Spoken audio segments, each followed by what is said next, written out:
Jujur deh, kalau kita nonton review, baca berita gadget, paling simpel adalah melihat spek atas kertas, lalu berasumsi itu smartphone bakalan asik banget dipakai. Tapi itu salah besar. Jangan lupa ada 1-2 hal yang kalian nggak akan bisa dapetin dari lembaran spesifikasi. Yang pertama adalah feel di tangan dan user experience. Gue bisa kasih tahu di depan nih, Reno 6 5G feel di tangannya top banget. Sensasinya nostalgic. Secara desain ini trending banget pada masanya kan. Ingat dong, bedanya sekarang dimensinya yang lebih besar. Kenapa begitu? Karena pertama pinggir-pinggirnya ngotak dan finishing kaca di belakang yang bertekstur seolah kayak metal sehingga bener-bener anti bekas jari. Bohong kalau lu megang HP ini terus bilang ini murahan. Ini adalah salah satu dari sedikit HP mid-range yang memberikan rasa premium di tangan melebihi banyak smartphone flagship yang justru memberikan rasa mid-range di tangan. Gimana? Udah ngiler? Lap dulu, karena kita masih di intro nih. Yuk kita lihat pengalaman menggunakan Reno 6 5G seperti apa. Karena user experience adalah pengalaman pengguna. Loh.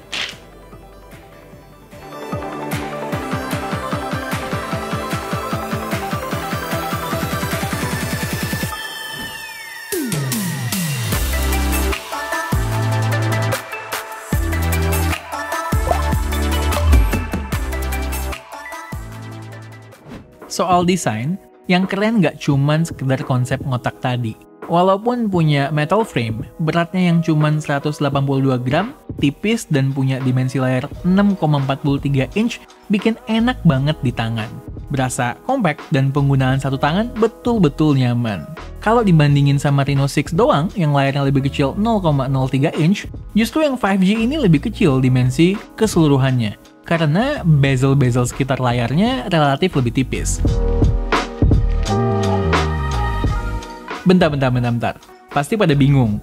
Kok tadi gue bilang desainnya itu nostalgic atau retro? Padahal sekarang kan udah mulai ngetren lagi.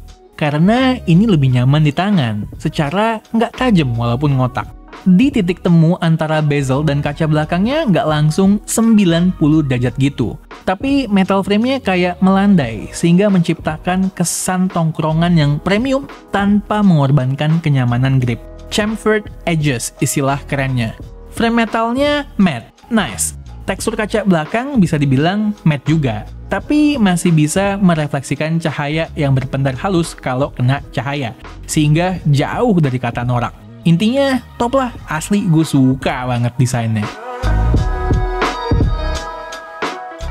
Hal-hal lain soal desain yang perlu di-note, nggak ada headphone jack. Sayangnya speaker juga masih mono, walaupun suaranya cukup bagus. Dan nggak ada slot SD card, cuman ada slot buat 2 SIM. Nggak terlalu masalah buat sebagian orang, kayak Al contohnya, yang ngandelin cloud buat mayoritas file dia. Tapi gue melihat ini punya potensi menjadi concern buat beberapa orang kayak gue. Karena internal storage-nya mentok di 128 GB. Ditambah kemakan 3 GB lagi oleh fitur RAM expansion. Fitur ini bahasa awamnya mengkonversikan internal storage sebagai RAM. Jadi RAM 8 GB yang dikasih bisa digedein jadi 10-13 GB kalau dibutuhkan. By the way, ini gue yang kudet atau gimana ya? Sejak kapan mid-range Oppo punya vibration motor sebagus ini? Ini beneran enak banget loh. Empuk dan pas tuningnya. Akhirnya ketemu kali ya Oppo supplier vibration motor yang pas. Balik ke depan, nggak banyak yang perlu diceritain tentang experience layar AMOLED dengan refresh rate 90Hz di Reno 6 5G. Layarnya punya saturasi yang bagus, nggak lebay, dengan hitam pekat khas AMOLED, tajam dengan 410 ppi di resolusi Full HD+. Scrolling di UI maupun app udah berasa smooth di refresh rate 90Hz. Support konten HDR10, DRM security levelnya juga udah L1. Dan punya maximum brightness di bawah sinar matahari sampai 600 nits yang dalam prakteknya sangat membantu ngelihat layar di negara yang berlimpah matahari ini. Oh ya, jangan lupa nyalain fitur Video Color Enhancer di settingan display kalau mau nonton video dengan color game mode lebar ala konten HDR, walaupun kontennya masih SDR. 2021 ini sepertinya tahun comeback-nya MediaTek di Indonesia dengan lini Dimensity-nya. Reno 6 5G ini adalah Dimensity 900 pertama yang gue coba. Performanya di keseharian jelas nggak ada masalah sama sekali. Kenceng, minim stutter di UI maupun apps, loading aplikasi cepat, sesuai dengan ekspektasi. Kalau gue bilang SoC Snapdragon sekelas, kelas Dimensity 900 ini berada di antara Snapdragon 765G dan 768G. Kalau dipakai buat main game, di LOL Wild Rift, ketika main dengan settingan mentok rata kanan, which semua opsi grafisnya udah nyala, gue baru merasakan problem ketika mulai war rame-rame. Ada frame drops yang bisa dirasakan di sana. Analisa gue ya, simply CPU dan GPU malinya nggak kuat aja buat push 60 FPS dengan settingan begini. Soal panas, ya anget-anget gaming standar lah. Kalau kata Al, biasanya sih dia turunin aja satu level untuk kenyamanan sesi push rank 4 jam tiap malam. Oh ya, untuk baterai juga cukup irit chipset ini. Including gaming 1,5 jam, SOT bisa dapat sekitar 6 jam dengan total nyala hampir 24 jam. Padahal baterai cuma 4300 mAh loh. Kalaupun habis, charger 65 watt SuperVOOC 2.0-nya bisa nge-charge 0-100% dalam waktu kurang lebih setengah jam. Gokil, gile. Lanjut ya ke PUBG. Lagi-lagi problem chipset MediaTek akhir-akhir ini masih ada. Chipset baru keluar, belum disubmit ke developer game untuk dinyalain opsi grafis yang sesuai dengan powernya. Karena dari raw power sebenarnya Dimensity 900 ini udah mumpuni. Performa in-game-nya, males juga sih mainnya dengan settingan mentok di HD high doang. Skip dulu deh main PUBG. Padahal kayaknya asik nih main game FPS di sini. Secara kan layarnya flat total ya, jadi minim accidental touch. Bos terakhir, apalagi kalau bukan Genshin Impact. Nggak realistis kalau kita berharap main dengan settingan rata kanan di 60 FPS secara stabil. Bukan chipset flagship ini loh. Pengalaman gue sih settingan medium dengan FPS dinaikin ke 60 masih playable, walaupun masih suka berasa stutter ketika loading map yang cukup luas. Bisa dapat sekitar 30-40 FPS lah. Setting terbaiknya kalau mau smooth total adalah settingan low. Dengan FPS kita set di 60, bisa dapat 45-50-an FPS. Kurang lebih 53 FPS lah maksimalnya gue pernah dapat. Pro tip, nyalain settingan high performance mode di settingan baterai kalau mau performa yang lebih stabil ketika sesi gaming panjang kalian. Untuk urusan kamera, total ada 4 kamera. 1 di depan dan 3 di belakang. Dan nggak salah kalau gue bilang yang paling handal itu adalah kamera utama di belakang yang 64 megapiksel dan kamera selfie 32 megapiksel yang lagi gue coba ini.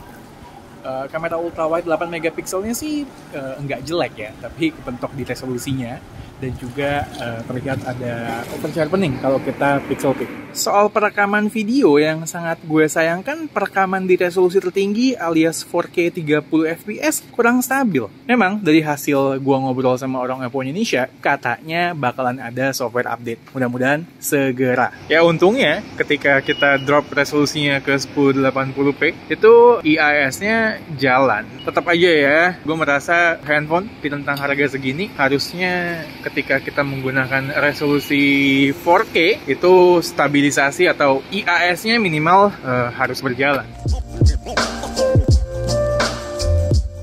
Ada satu fitur nih yang menarik di Reno 6 5G ini, bokeh flare portrait video. Cocok banget kalau dipakai rekam video di scene malam. Misalnya pas banyak cahaya lampu di background. Aktifinnya ke mode video, klik icon kedua dari kanan, pick bokeh flare portrait sebagai style. Supaya maksimal, shootlah di malam hari di mana objek utama masih kena cahaya dari lampu sekitar, sementara background banyak lampu-lampu juga. Hasilnya cukup oke kok untuk bisa mengundang komen teman-teman di sosial media. Di pencahayaan bagus, hasil foto-foto dari kamera belakang mateng warnanya, sharpness cukup bagus, dynamic range luas, natural bokehnya juga lumayan creamy.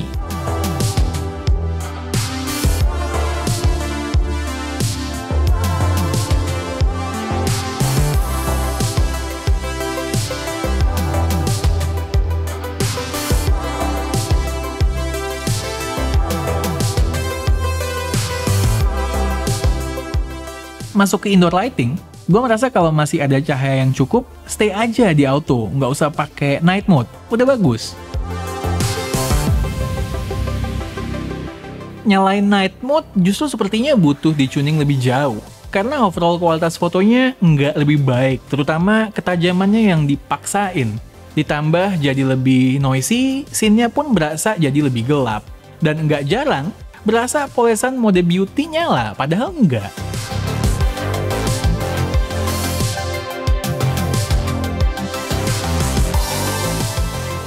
Ditambah lagi, mesti nahan objek untuk nggak gerak sekitar 5 detik tiap kali jepret. PR kan?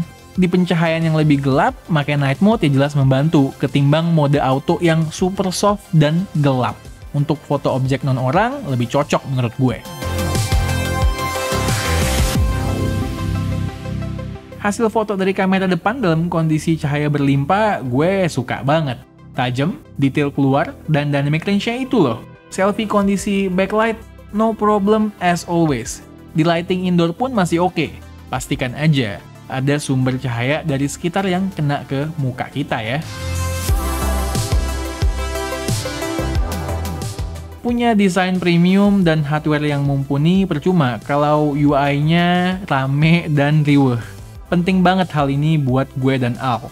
Dengan ColorOS 11.3 yang berlimpah fitur namun tetap punya look yang simpel dan rapi, smartphone ini lebih berasa kesan premiumnya. Top 3 UI favorite K2G lah pokoknya ini mah. Gimana enggak? Dimulai dari fitur gaming yang lengkap sampai touch sensitivity segala bisa diatur. Customization-nya komprehensif, desain keseruan UI yang lebih dewasa, nggak norak, relatif minim bugs, dan masih banyak alasan lagi kami suka sama ColorOS 11. Iya, hampir lupa bahas. Sesuai embel-embel di namanya, HP ini udah 5G. Ya gimana dong, maklum aja. 5G di negara kita ini masih belum bisa gue cobain, Dray. Tapi ya by spec sih udah mendukung, karena ada berbagai bands yang dibutuhkan untuk menjalankan 5G di Telkomsel maupun Indosat. Implementasinya gimana? Ya tunggu aja untuk info lebih lanjutnya.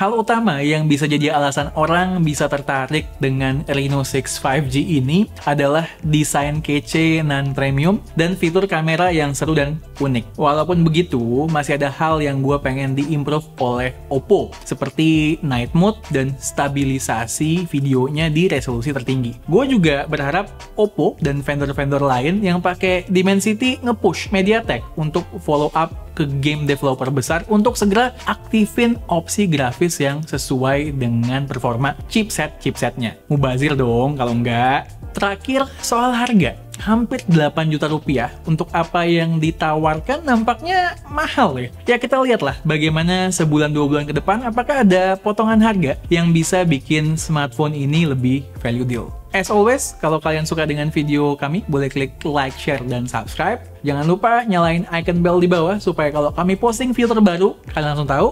Dan tunggu racun-racun kami yang berikutnya. Bye guys!